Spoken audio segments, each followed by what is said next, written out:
Assalamualaikum warahmatullahi wabarakatuh. Halo semuanya, selamat datang kembali di channel yang katanya sih bikin merinding. Tapi semoga bukan cuma karena angin malam ya. Sebelum kita mulai, saya mau kasih tips penting nih. Kalau kamu penakut, pastiin deh, kamu dengerin ini rame-rame. Tapi kalau kamu berani ya udah, dengerin sendiri juga nggak apa-apa, asal jangan mendadak nyalain semua lampu rumah. Terus nyalain saya karena nggak bisa tidur.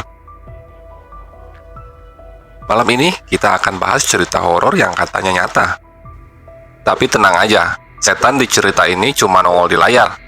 Kalau tiba-tiba ada yang nongol di belakang kamu, itu urusan lain. Ambil posisi nyaman, jangan lupa cemilan. Asal jangan makan mie pas dengar suara seretan kursi ya. Dan siapin mental, karena horornya udah di depan pintu.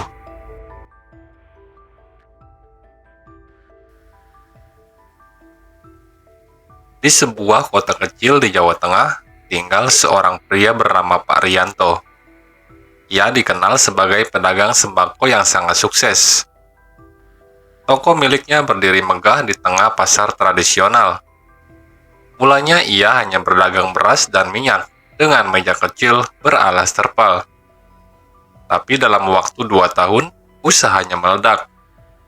Kini ia memiliki 5 ruko yang menjual sembako, alat rumah tangga, bahkan grosiran kebutuhan pokok. Orang-orang heran melihat perkembangan usaha Pak Rianto, sementara pedagang lain mengeluh karena dagangannya tak laku. Toko Pak Rianto tak pernah sepi pembeli. Bahkan saat harga barang melambung dan pasar dilanda krisis, ia tetap stabil. Banyak yang memuji kerja kerasnya, tapi tak sedikit juga yang curiga. Cepet banget dia naik, padahal dulunya sama kayak kita. Iya tuh, saya dengar-dengar juga tiap malam Jumat dia nggak pernah buka toko. Katanya sih ada ritual di dalam gitu. Memang benar, setiap malam Jumat, toko utama Pak Rianto selalu tutup. Satpam pernah melihat ia datang tengah malam membawa ayam hitam dan kendi tanah liat. Anehnya dari dalam toko terdengar suara gamelan kecil seperti kendang dan gong, padahal listrik mati. Tak ada siapa-siapa di dalam. Tapi keesokan harinya, toko dibuka seperti biasa. Pak Rianto tersenyum ramah, seolah tak ada yang terjadi semalam. Ia terus menebar kebaikan, menyumbang ke masjid, membantu tetangga, dan menyekolahkan anak-anak yatim. Tapi ada satu hal yang selalu dihindarinya. Ia tak pernah membiarkan orang masuk ke gudang belakang rumahnya. Bahkan istrinya, Buati, dilarang membuka pintu kayu tua yang tertutup gordeng merah. Itu tempat penyimpanan barang dagangan, katanya. Tapi suara-suara aneh sering terdengar dari dalam saat malam turun. Lila, anak sematawayangnya, pernah melihat ayahnya duduk diam di ruang tengah malam. Di depannya ada kendi yang mengeluarkan asap hitam tipis. Tapi saat ditanya keesokan paginya, Pak Rianto hanya menjawab, "Mimpi aja nak, mungkin kamu salah lihat." Tak ada yang berani bertanya lebih lanjut. Semua berjalan seperti biasa. Sampai akhirnya, 7 tahun kemudian, semuanya berubah. Dan disitulah kisah gelap ini dimulai. 7 tahun berlalu sejak usaha Pak Rianto mulai berjaya. Selama itu, hidup keluarganya nyaris tanpa celah. Tapi semua itu berakhir begitu cepat. Dalam waktu kurang dari 1 minggu, 5 toko milik Pak Rianto tutup. Barang-barang tiba-tiba rusak, stok busuk, dan pelanggan berhenti datang. Beberapa pegawai melihat tikus mati berjejer di rak beras. Mata mereka terbuka dan menghitam. Air sumur di toko jadi keruh dan berbau besi. Tak ada yang bisa menjelaskan. Bahkan distributor berhenti mengirim barang dengan alasan ada yang mengganggu setiap kali mendekat ke toko Rianto. Toko itu sekarang terasa dingin dan sunyi, seperti tempat yang ditinggalkan roh. Pak Rianto berubah. Ia jarang bicara, lebih banyak diam di kamar. Setiap malam, ia duduk di lantai dengan mata melotot ke arah jendela. Bu Wati khawatir. Ia menemukan kendi lama yang biasa disembunyikan suaminya, kini pecah di pojok kamar. Ada noda hitam lengket di sekitarnya. "Mas, ini kenapa sih? Kamu sakit?" Dia datang, Wat. Tiap malam dia berdiri di ujung tempat tidur. Wajahnya nggak kelihatan, tapi matanya merah. Dia bilang waktunya sudah habis. Bu Wati tak pernah paham maksudnya, tapi malam berikutnya ia mulai melihat sendiri. Bayangan hitam tinggi berdiri di halaman rumah. Tak bergerak, hanya diam menatap ke arah jendela kamar Lila. Ketika pagi datang, Lila demam tinggi. Tubuhnya panas, tapi tangan dan kakinya dingin. Ia mengigau, berkali-kali berkata, "Ayah belum bayar. Dia marah. Dia datang bawa api." Bu Wati mulai sadar, ini bukan sekedar mimpi buruk. Ada sesuatu yang sangat salah. Sesuatu yang sudah lama disembunyikan Pak Rianto, dan kini mulai menagih janji. Kesuksesan memang indah, tapi setiap perjanjian gelap pasti ada yang harus dibayar. Malam itu Pak Rianto tak bisa tidur. Ia duduk di ruang tengah menatap lilin yang menyala redup. Bu Wati, yang selama ini hanya menduga-duga, akhirnya bertanya dengan suara lirih, "Mas, aku mohon jujurlah, apa sebenarnya yang kamu lakukan 7 tahun yang lalu? Kenapa ini semua terjadi?" "Aku pernah datang ke seseorang. Dulu waktu usaha kita hampir bangkrut." Dia mulai bercerita. Saat itu, ia sedang putus asa, hutang menumpuk, dan toko nyaris tutup. Seseorang memberinya alamat seseorang dukun tua di pelosok lereng Gunung Kendil bernama Mbah Semar. Di dalam gubuk itu, Pak Rianto melakukan perjanjian. Ia menyentuhkan darahnya ke kendi tanah liat dan menyebut nama-nama goib yang tak pernah ia tahu. Mbah Semar bilang ia akan mendapatkan kekayaan luar biasa selama 7 tahun. Tapi setelah itu akan datang penagih. Saat kendi pecah, waktunya habis. Harus ada tumbal. Darah harus dibayar dengan darah.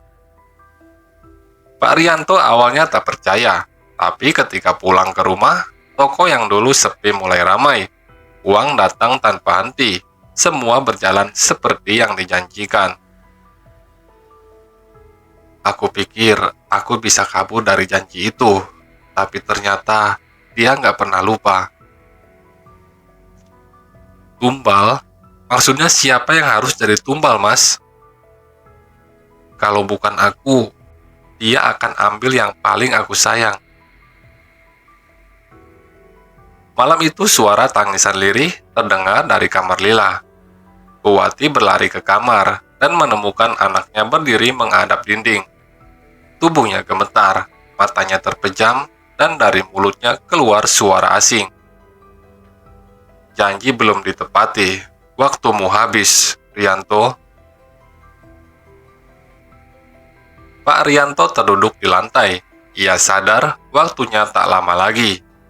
Tak ia yang mati, atau darah anaknya yang akan ditagih. Sejak malam itu, rumah Pak Rianto bukan lagi tempat yang aman. Gangguan datang hampir setiap malam, bukan hanya suara, tapi juga sosok-sosok yang mulai terlihat. Lampu sering mati mendadak, cermin retak sendiri, bahkan jam dinding selalu berhenti tepat pukul 2.17 dini hari, jam saat perjanjian dulu dilakukan. "Mas, Aku nggak kuat lagi. Tiap malam ada yang lewat di dapur. Kayak orang jalan tanpa kaki. Lila pun semakin parah. Ia sering kerasukan, suaranya berubah berat, dan matanya memerah seperti bara. Kadang ia tertawa sendiri sambil menatap langit-langit. Kadang menangis sambil memeluk bantal dan berbisik. Dia ada di balik lemari. Dia tunggu ayah. Kalau ayah yang nggak mau, aku yang dia ambil. Bu Wati nekat memanggil Ustadz Rahmat, seorang tokoh agama yang dikenal berani menangani gangguan goib.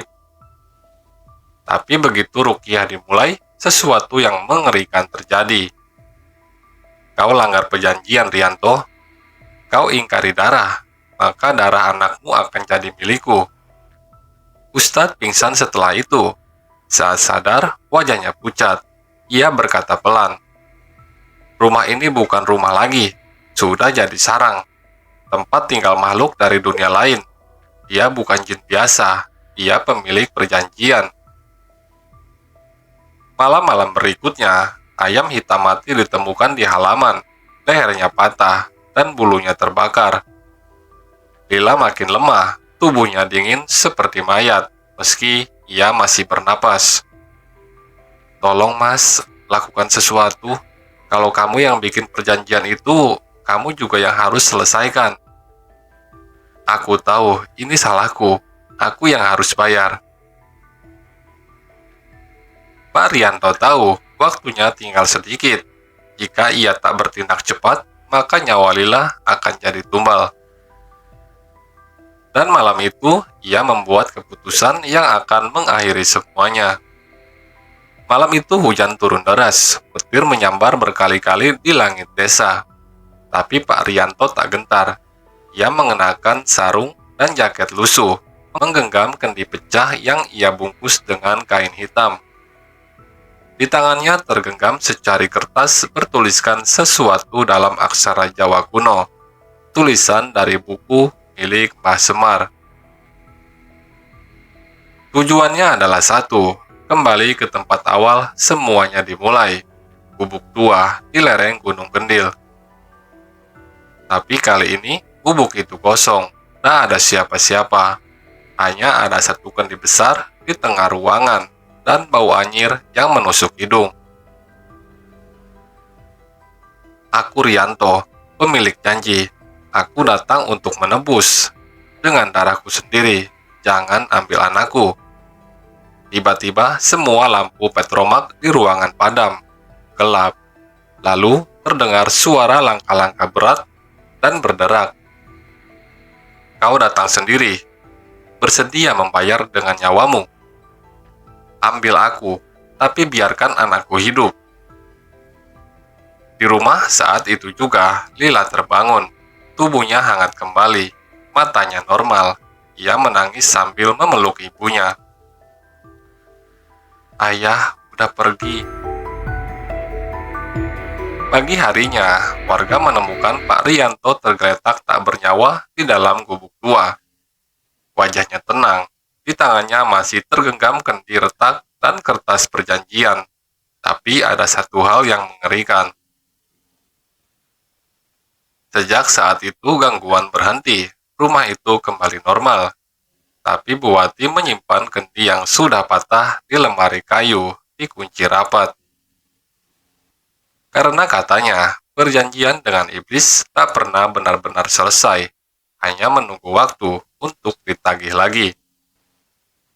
Pesugihan tak pernah memberi, ia hanya menunda apa yang akan direnggut. Kekayaan datang, tapi selalu dengan harga yang jauh lebih mahal. Jadi, kalau suatu hari kamu ditawari jalan pintas, ingatlah, setiap perjanjian pasti ada yang menagih.